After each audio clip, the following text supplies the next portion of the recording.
Hello, everybody, and welcome back. Thank you very much for joining me.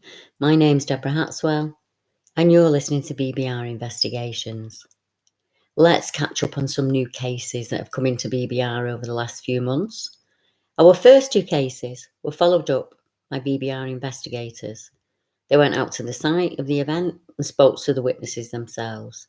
I will also be sharing a number of new reports, and if you're interested in investigating any of them, just let me know in the comments section below or by email. Tonight, we will hear from Dr. Mack from County Antrim in Northern Ireland, and we'll also hear from Rich Wakely, who's from Yorkshire in England. BBR investigator Dr. Mack has a particular set of skills that makes him unique, not only for the UK, but also globally. He's a tracker, an outdoorsman, and he's been tracking and listening to local reports of wildlife in different regions of the world for a number of years. And we will be sitting down and recording an interview this month so we can hear more about his research. He recently contacted me via email with a case he has heard whilst making inquiries into the possibilities of a big cat in the upland areas of Northern Ireland where he's now based. Dr. Mack said, "I'm a British-born Métis Indian Aboriginal from Canada, so tracking and outdoors activity has been a staple for me since I was a kid. And to be honest, I can say this is pretty much hardwired. I do some tracking in the local County Antrim area of Northern Ireland where my kids are being raised, and we track and report the local pine marten and other wildlife as a learning exercise for my kids, which we post on our YouTube channel if we get permission. I work at the university in Belfast, so I meet a lot of different people in different fields, and I was talking to a lady I know who is involved with animals of sorts.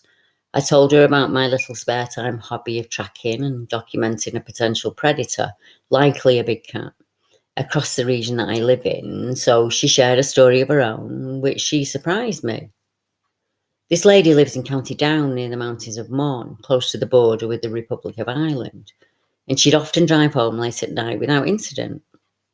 But one night on the Cabra Road near Kilcoo, she was driving home around midnight when something ran across the road in front of her car. Her first impression was that she was seeing a pair of very tall, hairy legs, and she could see them in the headlights. The legs ran halfway across the road, hesitated in the car lights, turned to go back before completing its journey across the road and into the fields beyond. She described the thing as looking like the legs of a certain type of puppet from back in the day. She told me it unnerved her so much that she had difficulty sleeping for some time afterwards. The crazy thing was, it was just legs. So when I suggested if there were legs, it must also have a body too, then she became unnerved again and she said, then it must be huge, about 10 to 12 feet tall if it had a body too. It was the way she opened up to my tracking stories, Dr. Mack said. It's like she wouldn't have otherwise, but she spoke with real emotion and conviction, which made me think she was really serious. Now I've found some strange stuff here and elsewhere myself, and as an academic, I've got to keep an open mind. But this was the sort of thing that made me actually stop and ask myself whether there could be something in this. With respect, Dr. Mack. I will, of course, keep you informed of any updates from Dr. Mack. I'll be interviewing him over several hours because he's kindly allowed me to share his research and methods of collection with us. I'll also be interviewing a chap from the Peak District who was stalked by a large cat as he works on the railway line. We have been inundated with large cat reports, so I'll be sharing a compilation of those reports also. We have some very exciting projects lined up here at BBR, and I'm sure you will enjoy them. But back to tonight's podcast. Our next case tonight came in during 2020, and it's been investigated by BBR investigator Rich Wakely, who lives in the Yorkshire area of the UK. Rich contacted me and asked if I had any cases close to him that needed investigating. I had a case quite close to him, and Rich spoke to the witness's father, who was able to give us an exact location of the event. A report of a tall human figure that crossed a clearing in front of a schoolboy came into BBR during December of 2020, which sadly coincided with restrictions on travel in the UK. I was unable to get out to the scene or to speak to the witness myself due to these restrictions. Thankfully, this month, BBR investigator Rich Wakely spoke to the witness's father, Stuart, and asked some pertinent questions, which gives us more detail on the figure and the event itself. Here is the report as I received it, and then we can look at the investigation report from Rich. I would like to make a report about a young boy who saw a strange figure striding into the trees on the golf course. My youngest son is a pupil at the grammar school at Leeds, situated in North Leeds. The school is surrounded by countryside, close to a large reservoir and many small woods. During games on Thursday the 10th of December 2020, my son saw a figure striding across a field. He estimated it was around 2 football pitches away. The thing that got his attention was the speed in which the figure crossed the field. It took around 5 to 10 seconds, he estimates, to clear the pitch before disappearing into the trees between the field and a local golf course. It wasn't just the speed of the figure, though. My son said the figure cleared it in very few steps, and he stressed it wasn't running. It just had huge strides. By way of a size comparison, a few minutes after the striding figure was seen, a person crossed the field and it took them much longer to cover that distance. I asked a few questions, trying to press him for more detail, such as what was it wearing, etc. But he said it was too far away and it just looked like a dark figure. Stuart said, obviously this is somewhat vague, I know, though I should point out that my son is alert and very bright for an 11-year-old. There is certainly not enough detail to really suggest that this was a cryptid, but it's definitely got my son's attention. He thought something was very unusual and it stuck in his mind. Now that I think of it, he said, the school's only a few miles from areas you will be well familiar with, Deb, because they have wildman sightings and reports, such as Boston Spa and, of course, Bremen, which is mostly fields and countryside between there and here. It does make me wonder. He said, I've included a Google Earth shot to show where this happened. The yellow circle is where my son was playing football, and the red oval shows where he saw the figure travelling from the left of the oval to the right of the trees. Stuart. An investigation report was made, as I said, by BBR investigator Rich Wakely, and that took place on the 14th of October 2022. He said, I contacted Stuart and spoke to his son via email. There were a couple of points I wanted to clarify, so I asked Stuart and his son some questions that I felt would help to explain what the young boy saw that day. The first question I asked was, did the tall figure that you saw look human? Was it a humanoid shape? Was there anything unusual about it? Did it look hunched over slightly, or did it have longer arms than a normal person? Our witness said it was human-shaped, but taller and wider, with longer arms relative to the body than a human male, and it was covered in brown fur. Its head was slightly forwards. Rich asked, did anybody else see the figure that you saw? And our witness said, no, I was alone when I saw the figure. I did not think anyone else had seen it. Rich went on, what does your son think it was that he saw? And our witness said, I don't know what he was. I didn't see enough of it to know. Rich closed off the report with his statement after a review of the area the creature was seen. He said the main thing that got our witness's attention was the speed it was moving at and how quickly it covered the distance without running. It was just striding across the field. The witness was able to compare this to the people he saw in the same area before and after the event. He saw people about 5 minutes before he saw the figure striding and some 5 minutes after this also. But realistically, he says he can't remember that detail. I have attached pictures of the area where the figure was seen. The area is situated between a golf course and private farmers' fields. The creature must have walked between them, and the golf course, as the course has many people playing throughout the day. It's so hard to imagine how this boy felt, and I have to applaud Dr. Matt and Rick for actually going out of their way to help people. It's just, when the little boy saw that figure striding across the field, he'd have been puzzled and confused, no doubt. And I have to applaud Stuart, his father, for taking his son's account seriously and for making the report on his behalf.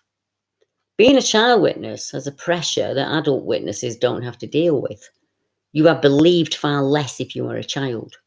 Your experience will be put down to your imagination, your level of maturity, or in my case, a need for attention. The witness in our next case was a very young girl, and she was confronted by a sight most adults would run screaming from. The old road Ogun, meaning old red eyes in English, is a bad-tempered giant black dog with red eyes, sharp teeth, and speed. It has the intelligence and strength of a wolf, and it's feared for its uncontrollable anger. Witnesses of the Rogan said that they see a large naked man running away after trying to steal a child from their bed. One of them was shot, and he was seen to change immediately into a large black dog. I would love the witness in this case to get back in touch with me. She made this report by a comment on YouTube, so I'm unsure which area her experience happened in. I'd shared a case in the southwest of the UK where something was seen running across the road and hiding in the bushes. The figure moved fluidly and had red eyes. This was the report the young lady commented on, and she went on to explain. I saw the old road organ when I was 5 or 6 years old. I was in bed, and I got up and I went downstairs for a drink of water in the middle of the night. I had a scary feeling I couldn't shake. I got my drink, and when I went to go up the stairs, I heard a clear growl. The growl came from behind my back, and something touched me. It felt like it scratched my leg. I turned around so fast, and I saw this massive black dog with pointy ears and glowing red eyes for the quickest split second ever. It happened so fast. It felt like I flew up the stairs because I ran so fast up to my dad's room. I was hysterical. I was crying, I was hyperventilating, shaking, barely able even to tell my dad what happened. I remember what happened like it was yesterday. Such a clear image in my head that will never leave my mind. Our next few reports take place in the Midlands, on the outskirts of Cannock Chase. One of the oldest reported sightings in the area happened on the Shropshire Canal, the first being in 1879, when a man riding his horse home was attacked by a man monkey as he crossed the bridge over the waterway. The huge creature was seen again in 2002 and was described as a huge, black, hairy monkey by a man on a boating holiday with his family. A gentleman contacted me via email and is a regular listener to my podcast, and he had a couple of cases he thought might be of interest to me. I will also be interviewing him about the sightings I'm going to share with you now in depth and his own personal experience that he had there. I have a couple of reports that I think might be of interest to you, Deb. Firstly, I decided to share this one particular interview report with you as it happened on the canal, just other side of Penford Nature Reserve, and the witness was wild camping behind a canal side wall that was surrounded by some large pipes. The way the pipes were set up meant they had stone at the bottom of them and metal bars on top of which two were missing. When he was camping there, he saw something really weird. As it was December, the trees were mostly bare of leaves, and the witness said he could see straight across the lane above the canal, and from there he could partially view two individuals at first, from what he eventually worked out was a group of 5 people. He sat watching the strange figures up until they left, and he saw the 5 people get into 2 vehicles. He said he could clearly see flickering flames, and he distinctly heard the fluttering of wings, as well as, disturbingly, simultaneous chanting in what he said was a language he did not know, but he was sure that it was not English. When he climbed out and went up the lane and down the dirt track, he said he found 5 ducks that were positioned in a sort of circle that all had their heads removed. They were placed feet together, wings down flat against the body, and the necks all pointed outwards, except one that was upside down compared to the others. Then a strange coincidence happened. I got an email on Friday from a lady who lives just 5 minutes walk from the canal, and she had her own experience to share. She explained that she was crossing the canal bridge, which is about 10 minutes walk from the Penford Nature Reserve, where the strange robed figures were seen. It was one night in January when she was there, and she saw what she described as a monkey sort of man thing, which jumped down the side of the bridge to the canal side. She was really shocked, and she said about 20 seconds later, she clearly heard again what she described as an evil, demonic sounding, exaggerated moan and laughter that just had a horrible feeling to it. I will, of course, bring you more on these reports in full. Not too far from the canal mentioned is the Midlands town of Rugeley, and it's a place that already has a Wolfman report or two. A new sighting report was recently made by a YouTube listener when he shared his experience that took place in 2013. The report was made by Cryptid Roost, and he said, I live in Staffordshire, around 10 to 15 miles from Cannock Chase. It's well known in these parts that there's not only werewolf dogman in the chase, but also supposedly a black-eyed kid. Looking back on things, I used to cycle one of the main roads late at night through the chase, coming back from work. This was back in 2013 when I worked at Amazon. I used to hate cycling there. Back then, I knew there was supposedly a big cat in the area, and that used to totally freak me out. I remember one night while cycling down the road, I was going towards Stafford, and an owl started hooting. And it was so sudden it freaked me out. Then, to make things worse, it seemed like it was following me, as periodically I could still hear the owl. Whether it was there as a protector, mythology says as much, or whether it was trying to call in the big cat or dogman for a two-wheel snack, I don't know. As soon as I could, I got out of there. He went on to add, on the outskirts of the chase, there is, if memory serves me correctly, a German military cemetery. It's rumoured that this is where the werewolf or dogman is supposed to be residing. I know a few years back, some guys tried to do a sort of ghost hunt there, and they also heard these rumours. And at some point, they heard a loud howl, and they got out of there fast, and they were totally scared. I don't think there's a season goes by here in the UK without another strange report being made by visitors to Cannock Chase. It's a well-known paranormal and cryptid hotspot. It's not alone, though, in being a place in the UK where beasts reside. There's lots of hotspots. On the lonely moor of Dartmoor, the stories of a horrible beast that roams there go back hundreds of years. Farmers in the area suffer livestock losses every year. I had an account come in, and it was shared, and it said, my family used to picnic on Dartmoor back when I was a kid, until I was about 5. One time we were having a picnic, and my mother started screaming at us all to run. And I mean run. She urged us back to the car. We left all the picnic food and supplies there and just fled. To this day, I have no idea why we had to run, and my mother wouldn't tell us what it was at the time. I remember it so vividly, the fear in her voice and making us jump over this little stream instead of finding a mound over it near the road. There are definitely strange things on the moors. To add, my mother was this tough, no-nonsense mother who rarely got scared of anything. I don't know what she saw, but it would have been something she saw as a threat to us kids. It's strange thinking back, because when I was 7, my dad suggested we should have a picnic in a hilly field by the roadside. And as we did, the cows started walking up the hill towards us. And after a while, we then spotted the bull behind them. My mum told us to run fast to the gate, but it wasn't the same voice or level of fear that she'd had on Dartmoor. And my parents on that occasion quickly packed our belongings and followed on quickly behind us. My mother wasn't scared by the cows. I have no idea which part of Dartmoor, Dad, we were in. We were living in Plymouth back then, and it would have been around 83, 84. And I remember that it was a totally open area for what seemed like you could see for miles. There were no trees, just grass, heather, and shrubs and moss. We'd reached the little stream ditch thing, then we had to jump over it, about 10 or 15 metres from the car.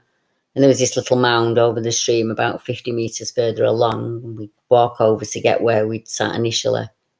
But we ran in a straight line back to that car to get there quicker. Dad on one side of the stream, Mum on the other, throwing and swinging us kids over one at a time. The stream was only about a metre wide. It had steep, mossy grass edges, but our little legs were too small to jump over it. Dad was running too. but I'm not sure if he knew why. And my dad would never normally run. I wonder what our witness's mother saw that day. I mean, there are a lot of different kinds of creatures on Dartmoor, and there are several areas with high paranormal activity levels too. She could have witnessed anything from a big cat, the beast of Dartmoor, or something so scary she refused to discuss it. She'd not be the first person to do that after an experience that changed them. Last month, I recorded a podcast about the Scorby Wildman, also known by the witness as the Brig Bogman. The witness in that case also felt his life was changed forever when he saw a wild man cross the road in an area of Lincolnshire in '94. After the podcast went public, I was contacted via YouTube by a listener to the show who had a strange, oppressive feeling not too far from the area that the wild man was seen. The witness said, "I've just found your YouTube channel and I subscribed. Your latest video on the Brig Bogman was fascinating to me. As a boy, my dad's sister lived in Winterton, just up the road from Scorby. Twice a year, we'd travel up from London to visit her. Now, I never saw anything on those journeys, but in a weird way, I knew something about those fields and dark lanes was just not right.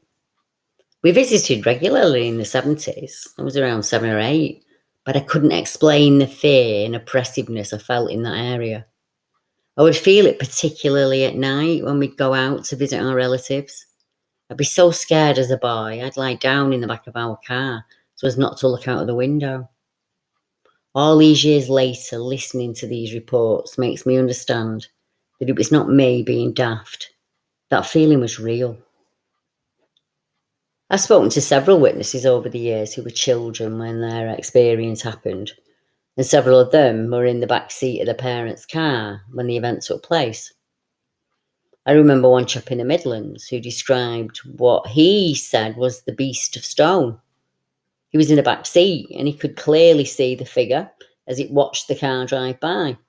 Another witness was also in the back seat of the car when her father slammed on the brakes in Corrit Maybole and jumped out of the car after seeing a strange figure run off into the trees. And then there's a terrifying account from a young girl who saw what she described as a bat-winged monkey bird. Sadly for her, it visited her on 2 other separate occasions as she was growing up throughout life, and she's never really had an understanding of why. I think we expect children to fear the unknown. I think we allow that, that's something that we expect. However, we're not so forgiving when the witness is an adult. People often tell me how they would have acted if they'd been me all those years ago, what they would have done, how they would have gone about things. Given the gift of hindsight, it's one thing. Acting on primal fear is something entirely different. I've spoken with ex-military personnel who are still struggling with an event they had, and they have found it really hard to not only share the event, but to share it with people who second-guess your actions. It's just downright frustrating for me. How hard must it be for the serving soldier, a policeman or something like that, when they are confronted by a creature? In June of 2021, one of our BBR investigators shared a report with me, but we have to keep the area anonymous due to privacy reasons. Our witness in this case has a sensitive job, and publicity would not be welcome. The witness's job is to carry out close protection security on a big shooting estate. I shall refer to him as IH for the purposes of this report. IH said, "I was contacted by a fellow investigator this week who shared his experience with me. He explained that he and his colleague had seen something strange whilst at work on the estate. This happened around 10 p.m. They were both on patrol that night and they were driving through the woods nearest to the lake when this black thing kind of slithered or crawled across the road in front of them, and then it disappeared under a hedge. The witness assured me that he's familiar with all British wild animals. He says he's never seen anything like this before or in the way that it moved. He says he even had a job to clearly describe it because the event is still playing over and over in his mind. It was around 5 to 6 feet long. It was a solid black colour. He said he isn't too keen on patrolling that area anymore, as the aren't always doubled up, and he often has to go out alone. He says he doesn't know what it was that he saw. It's nothing like anything he's seen before. It might be worth noting that one of the other guys who works there saw a solid black cube on one of the bridges last year, which his torchlight wouldn't penetrate. All these guys are ex-military, and they have all seen action, but this event still puzzles them. I would imagine it would. There's an account that springs to mind in Cheshire, where there's a guy in a Land Rover. He works on the big estate there, kind of similar setup. And he described what he saw as crawling across the road on its belly. He'd kind of caught it in the headlights of his Land Rover. It sounds very similar to what these guys have seen. In our next case tonight, we visit the beautiful country of Wales. A couple out walking with a dog in North Wales saw a figure you could see through earlier this year. Our witness initials are AR. Hi, Deb. I was in a forest in North Wales with my wife and our dog. It was in the late spring of 2022. I was just standing on the trail looking up and down the path when I noticed something large that was roughly around 5 feet high, and it moved silently out of sight behind some bushes. I saw it in my peripheral vision, and there was no one else around us anywhere. I'm usually out here alone, no people around. I didn't recognise it as an animal or a human I'd normally see outside. As soon as I noticed the figure, my dog started whining whilst continuously staring the way the figure went, and he immediately backed up towards me, straight into my legs, which made me realise that we were both definitely saw something, because he doesn't do that when he sees a normal person. If I had to describe what I saw, I would say it looked like a smoky, transparent figure to me. And like I said, there was no sound at all as it moved. But the feeling of the area definitely changed after that. I was going to go down, take a closer look, but my wife didn't want to stay there after I'd told her what I'd seen and how the dog had acted. I will go back there again sometime to see if I can see anything, but hopefully I don't. I hope you've enjoyed these cases tonight. Thank you for tuning in tonight. I am grateful every week when you do, and I'll be back next week at the same time. Good night, everyone.